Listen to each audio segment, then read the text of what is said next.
Hello everybody, and welcome to the Sovereign Village Project. It's a snow day here in Middle Tennessee, and I'm taking a bit of a day off to celebrate finishing my permaculture designer's course yesterday. I started that in early spring, and I've been hard at work on that, just cramming as much information into my head as I possibly could.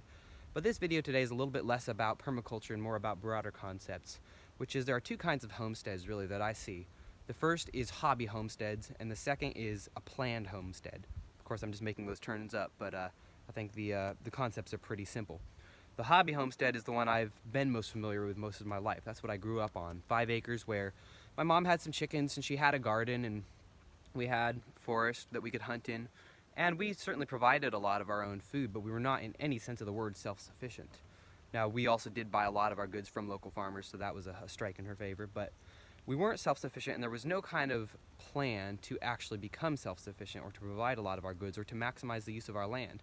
And that's what most people seem to do. They buy their 5 acres or 10 acres or 100 acres, and they try a garden, they try some goats, they try this, they try that, and sometimes they're successful, sometimes they fail. And they get a little more self-sufficient, but they're not self-sufficient, not at all. And it's very haphazard and full of failure.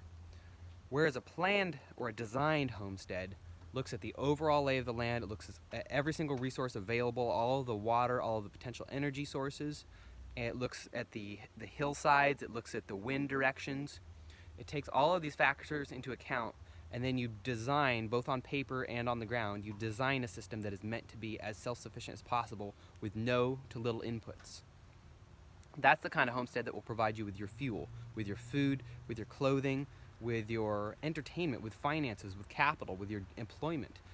I think true self-sufficiency is broad across the spectrum. It's not just food. You don't just need food to live, because your only bill is not a grocery bill, is it? It's communications, it's fuel, it's heating, cooling, it's all of these things. So if you're going to be self-sufficient, you really need to come at the entirety of the project with a plan.